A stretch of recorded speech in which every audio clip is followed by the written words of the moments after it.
Okay, let me see. I don't think it's going to take 10 minutes to disprove the existence of God.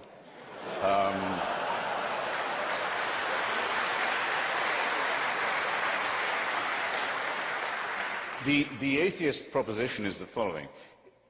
Most of the time, it may not be said that there is no God.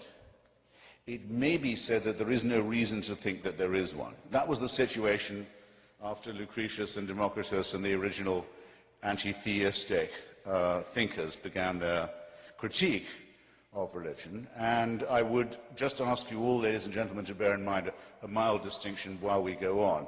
You may wish to be a deist, as my heroes Thomas Jefferson and Thomas Paine were, and you may not wish to abandon the idea that there must be some sort of first or proximate cause or prime mover of the known and observable world and universe.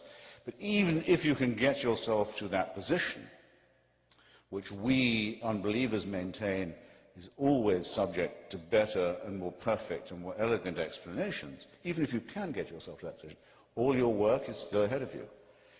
To go from being a deist to a theist, in other words, from someone who says God cares about you, knows who you are, minds what you do, answers your prayers, cares which bits of your penis or clitoris you saw away or have sawn away for you, minds who you go to bed with and in what way, minds what holy days you observe, minds what you eat, minds what positions you use for pleasure. All your work is still ahead of you, and lots of luck. Because there's nobody, even Aquinas had to give it up. There's no one who can move from the first position to the second. So I could, and I'm actually strongly tempted to, I could leave it right there. But then it's not in my nature to let off a captive audience so easily. So I'll add a couple of things. The reasons why I am glad this is not true would, I suppose, be the gravamen of my case. Some people I know who are atheists will say they wish they could believe it. Some people I know who are former believers say they wish they could have their old faith back. They miss it.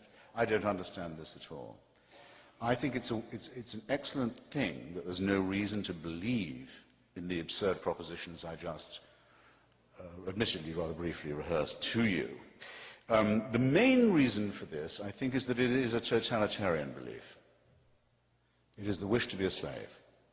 It is the desire that there be an unalterable, unchallengeable, tyrannical authority who can convict you of thought crime while you are asleep, who can subject you, who must indeed subject you, to a total surveillance around the clock, every waking and sleeping minute of your life, I say of your life, before you're born, and, even worse, and where the real fun begins, after you're dead. A celestial North Korea.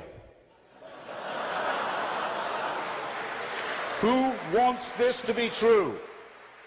Who but a slave desires such a ghastly fate?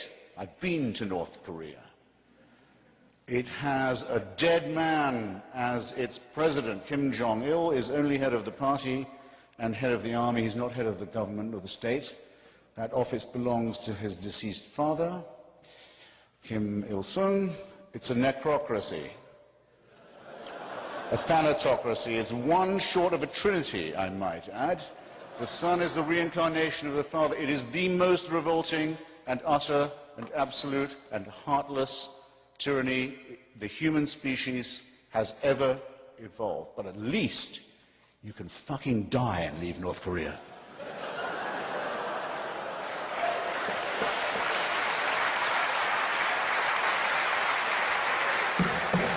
Does the Quran or the Bible offer you that liberty? No. No. The tyranny, the misery, the utter ownership of your entire personality, the smashing of your individuality only begins at the point of death.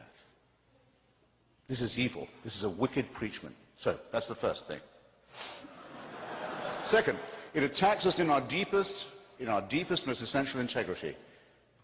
It's an insult to us in other ways. It says that we, you and I, could not, individually or collectively, decide upon a right action or a right thing without celestial divine permission. We would not know right from wrong if we did not have heaven's permission to do so. Where else, how else could we know?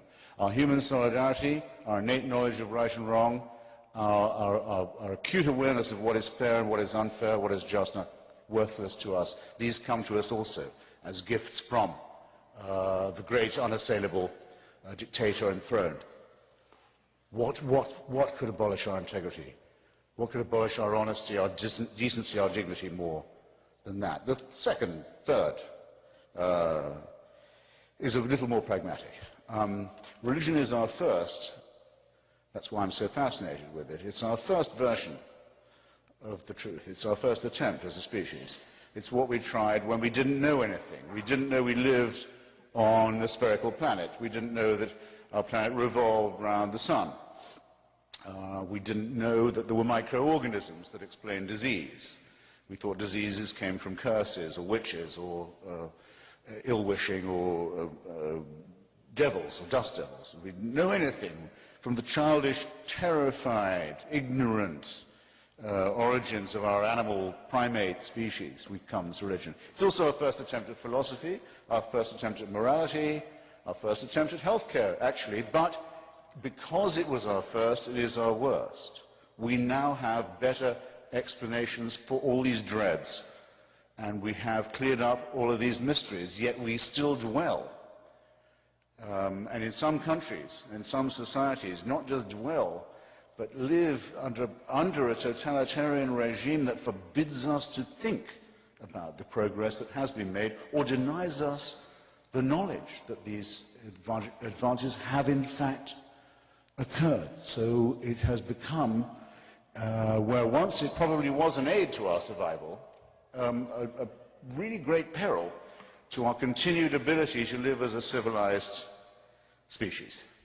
Thus, it seems to me that in point of its proposing of a totalitarian solution to what is after all a real problem, to its ghastly reliance upon the supernatural rather than the much more miraculous, much more beautiful, much more elegant, much more numinous, much more harmonious natural explanations.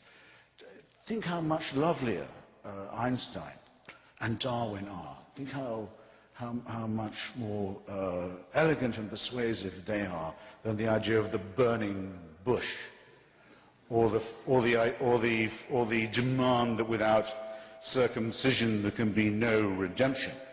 Just picture it. And then I'll give you one final thought experiment. This is what you have to believe now, if you're a monotheist. Because we now know things we didn't used to know. We know that the human species could be as much as 200,000 years ago. Did it become separate from the Cro-Magnons and the rival prehuman species? Could be as little as 100. Richard Dawkins thinks 200,000. Francis Collins, who did the Human Genome Project, who's, by the way, C.S. Lewis kind of Christian, thinks 100,000. All right, I'll take 100. I'll take 100. Here's what you have to believe. For 100,000 years, humans are born as a primate species. Expectation of life, what, 25 years for the first few 100,000 years? First few tens of thousands of years. Infant mortality, rife. Microorganism disease, terrifying. Earthquakes, volcanoes, extraordinary. And fights over land, over territory, over food, over women, over tribalism. Frightening too. For 95, 96,000 years, heaven watches this. With folded arms, with indifference, with coldness. And then around 3,000 to 4,000 years ago, but only in really barbaric, illiterate parts of the Middle East. Not in China or where people can read or think or do science. No, no, no. In barbaric, illiterate, backward parts of the Middle East, it's decided we can't let this go on, we better intervene. And what better way than by human sacrifices and plagues and mass murder? And if that doesn't make them behave morally, we just don't know what does. If there is a single person in this room who can bring themselves to believe anything remotely like that, they convict themselves of being, first, very stupid, and second, very immoral. And thus it seems to me that the case for divine intervention and for the supernatural falls, and that we should be glad that it's fallen.